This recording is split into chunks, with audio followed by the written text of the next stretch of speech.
Hello everybody and welcome to episode 21 of Shelf Review, where today we'll be going over episodes 58 through 74 of Monster. Now this covers the Frankfurt and Ruinheim arc, and it's been a couple of days since I finished it up, just kind of ruminating on it, so my, memory of the Frankfurt arc may be a little bit blurry, but I'll just kind of get the main premise. So what we start off the Frankfurt arc with is we are introduced to this hitman. His name is Martin, and this man has been assigned to defend Ava Braun for a job that she has. She is tasked with pointing out a certain individual to another certain individual. And so throughout this, we see as Martin and Ava's relationship slowly develops. We learn about more and more about Martin. We learn that he was in prison for, I believe, 8 years. And eventually we learned that this was due to a false confession, because he was in prison because he was accused of having killed his girlfriend. Yet, when he originally came up on his girlfriend, he did not kill her. He left her and left his gun in there and coke. So what he did was his girlfriend was a drug user, and he walked in on her doing the deed with another man, and he was like, you know what, I'm just leaving. And she was begging him to kill him, and so she kills herself, and that's how it goes. And he ended up confessing to the crime, even though he didn't do it. But yeah, we slowly see as Martin and Ava's relationship develop, and we see eventually as Ava comes to the point where she points out, who it is she supposed to point out? She points out Johan, because she knows what Johan looks like, and she points it out to this individual. Well, now that now that Ava has lost her usefulness, it's time for her to die. And Martin goes to this burger place, and he meets up with Tenma here once. He ends up beating up Tenma. Then Tenma comes back, and he's like, who did she point out? Because now her usefulness is gone. They're going to kill her. He's like, where's Ava? And then Martin eventually gets the hint. He ends up going, watching over Ava. They end up briefly going away, and he ends up arranging for her to be safely transported to Frankfurt. And with this, we see as Martin is in a standoff, and he's fighting, he's shooting, he kills a bunch of people, and eventually he is ultimately badly injured. And he's taken to the doctor, he's taken to Tenma, and Tenma tries to do the most he can, but he can't save him. And Martin ends up revealing to Tenma where Ava is going, and then Tenma alongside Ava both go to Frankfurt. Once we get to Frankfurt, the main goal of Frankfurt is to find Peter Cheppig. Now, Peter Cheppig was one of the higher-ups for the 511 Kinderheim stuff, the Red Rose Mansion stuff. So he was doing a lot of the child experimentation. And so throughout this, we just progressively see as we get more flashbacks to Nina's past. And eventually, through this, we learn from Nina, well, we actually learn, this is quite a bit later on in the arc, but we learn that Johan was not the one who underwent the experiments. He did have trauma from, Nina getting captured and all that, his mother letting Nina up and all that, but he didn't undergo the experimentation and stuff like that. It was actually Nina, and he acquired the belief that he underwent this through Nina's recollection of the events to Johan. And so we just, it's kind of like the main thing. They end up finding Peter Cheppig, getting in contact with him, and they end up running to meet Johan eventually. And Nina and Tenma end up meeting with Johan. Nina discusses with Johan all the stuff that's been going on and all that, and he reveals some stuff to her. And she is ultimately on the verge of killing herself, but then Tenma ends up coming up on him, and Tenma saves her, and eventually Peter Cheppig pulls up, and he's yammering about some stuff, and then eventually he leaves the area and is murked by Johan. But then after that, they end up finding a picture, and the picture leads them to Ruinheim. Well, it doesn't lead him to Ruinheim. It leads Grimer to Ruinheim, because we end up seeing Grimer again. Grimer has got to be one of my favorite characters in all of Monster. I love Grimer. But, Grimer ends up going to Ruinheim, and we just slowly see as we develop characters and all that. We meet this little boy. His name's Vim. Vim's really cool. And we meet this old guy. He's the proprietor of this hotel. He's got glasses and all that. And I forgot to mention this, but in the previous arc in Frankfurt, they were slowly trying to narrow down who Franz Bonaparte actually was and what he did, what his connections were. And they eventually deducing down, due to him being German-born yet Czech living, they eventually deduced down that the pseudonym used for one of his books was actually his name, which was Klaus Pope. But then we go into the Ruinheim arc, like I said, and we're slowly developing characters and all that, just learning about the town. We see Lunge is on vacation here, and Lunge and Grimer end up meeting each other, but Lunge's like, I don't really need to capture you or anything like that. So they just kind of talk it up. They're eventually sent on the same mission to find a dog, and they end up finding the dog, but through different means. And they end up talking it up, and they start hearing gunshots around the town. And they're like, "What's going on here?" And eventually, there is I can't even remember exactly what it was, but what was it exactly? Okay, well, gun violence just starts happening, and they're trying to figure out what's going on, why is it happening? But then, through situational irony, or no, dramatic irony, we see that this old couple who's been staying at the hotel, they seem like real kind. We met them earlier on, and they were just chill. And these old couple had given a gun to a drunkard. And so what they were doing is they were essentially trying to corrupt this town, which they succeed at doing, because they end up spraying a bunch of guns and violence breaks out everywhere. People are getting killed. Kids are even given guns. Like Vim is tempted to shoot his bullies, but they ultimately end up getting killed by someone else. And we ultimately end up seeing Tenma come into town, and later on Nina and Rudy end up coming into town. But yeah, so we see this, and we're just like, well, what is this? Why is this happening? And we eventually learn through Nina's, I guess, cognition that it is Johan trying to commit the perfect suicide, which is kind of odd since he's trying to take a lot of people down with him. But I mean, that's just really Johan thing.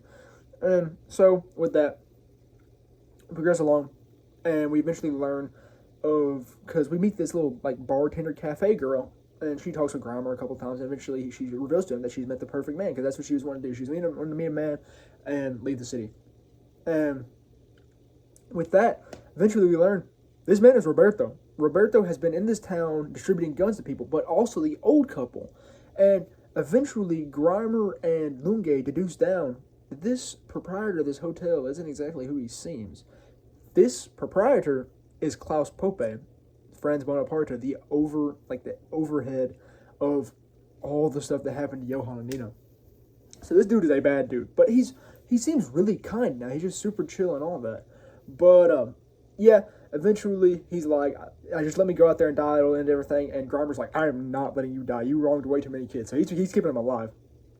And we see as Lunge and Grimer kind of making alliance. They're like, yeah, if we survive this, let's go get a beer. And I like that because eventually in that part of the story, Lunge comes to accept that Tenma, he was wrong about Tenma. So I guess he didn't actually know. He was believed that Tenma had multiple personalities. But yeah, so Lunge ends up admitting that he was wrong about Tenma, and him and Grimer become chums. And Lunge goes off to find Roberto and kill him.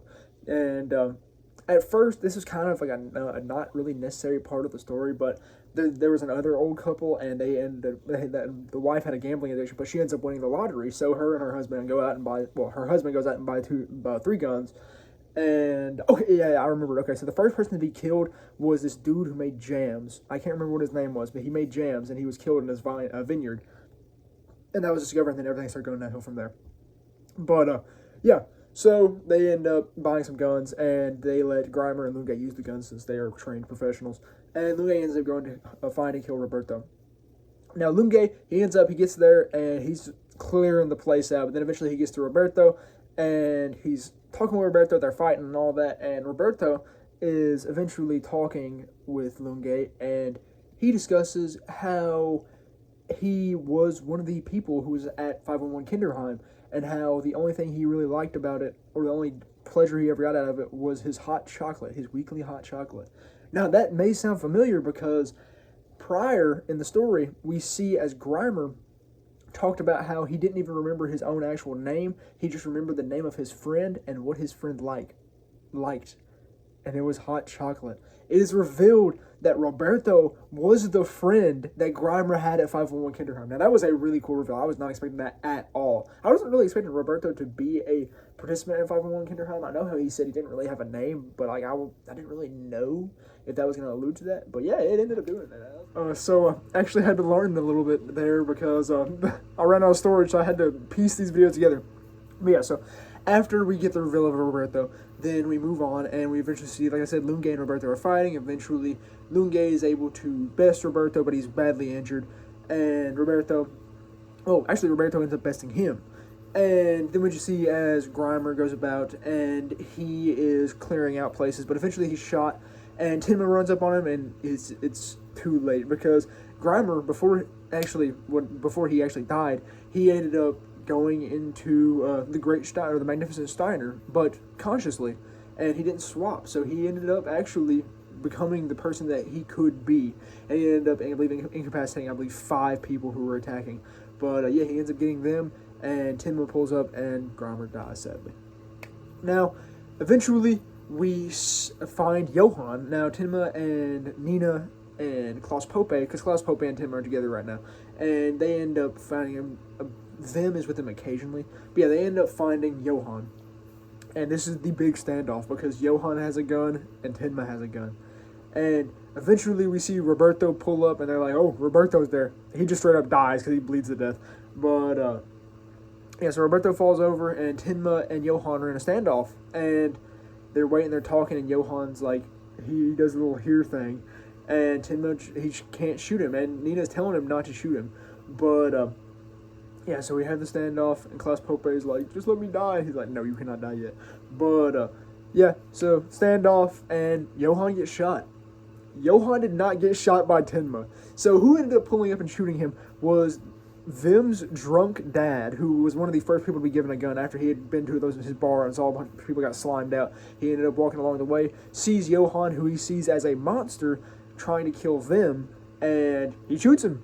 And that is kind of where the climax of the story happens, because then after that we just see Johann actually doesn't die, because after the little cleanup and all that, they're like, yo, we need a neurosurgeon, and Tenma works on him once again, and we just see as everything's kind of cleaned up around Ruhenheim, though nothing will ever be the same because of this horrible event that's happened. And they progress along, and we see as, we see then on episode 74 is kind of an epilogue, but we see as Johann has kind of recovered a little, is recovering, he's not dead, and we see as Nina is back in college, she's doing law again, we see Dieter is living with them, and we see as Tenma goes and works for international doctors. He's traveling around helping people. So everything is actually good for everyone at the end. That was good at the beginning. It's good for them at the end. And we just see about them going about their daily lives again. And Johann, near the end of the series, Tenma is talking with... He ends up finding Johann and Nina's mother. He ends up finding her. And he's talking with her because she was in this health ward area. And he's talking with her, and she's discussing about what she did and all that, and how she couldn't actually tell a difference between... Well, I don't believe, because both of her kids were dressed up as Nina. They were both dressed up as girls when she gave them away. And I believe she said that she didn't know exactly which one she was giving up, but she presumed, I believe, that she was going to give up Nina or Johann. I can't remember exactly which one. I believe it was Johann.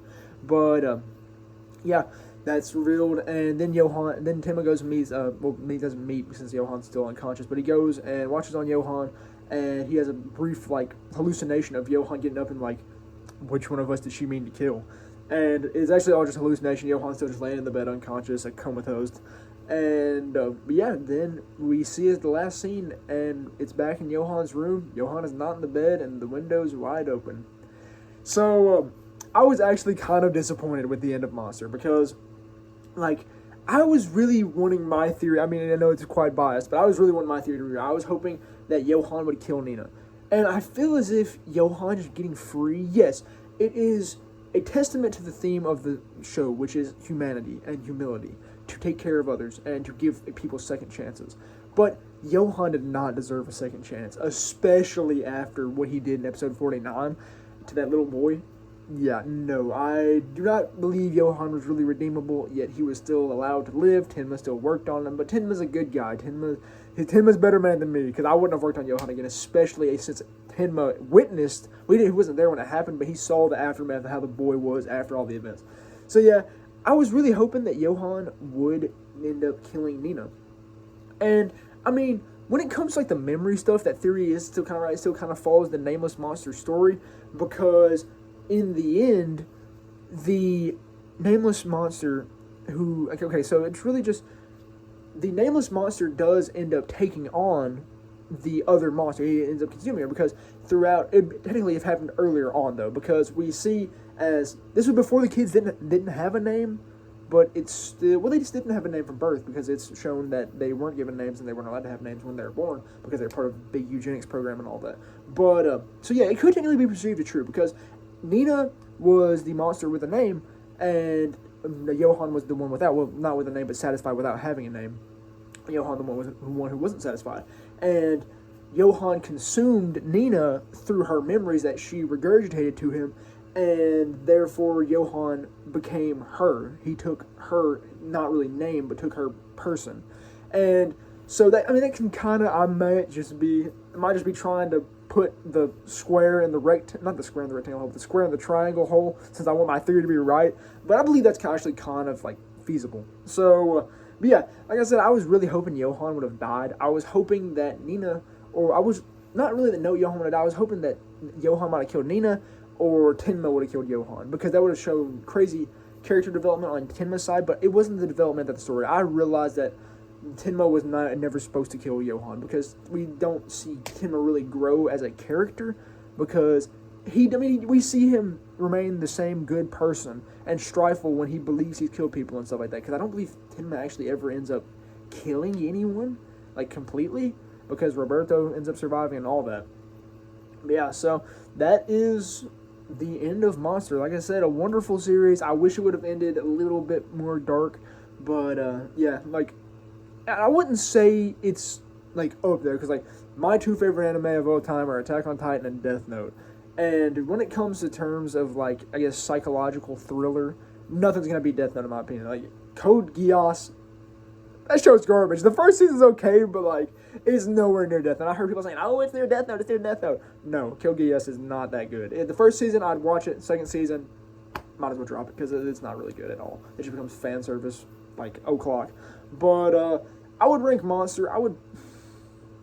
I'd probably say it's in my top 10. That might be a bit of a stretch. I feel like it drug on for a little too long, but it also had a really good story as well. Like, it didn't become tedious. Yeah, I still feel like it could have been shorter. Like, not necessarily the length was a detriment. I just feel like it could have been more condensed.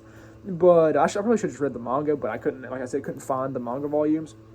But yeah, I would give it a solid 8 out of 10, 7. 8 out of 10 is good, yeah. 8 out of 10 would be where I would rank Monster.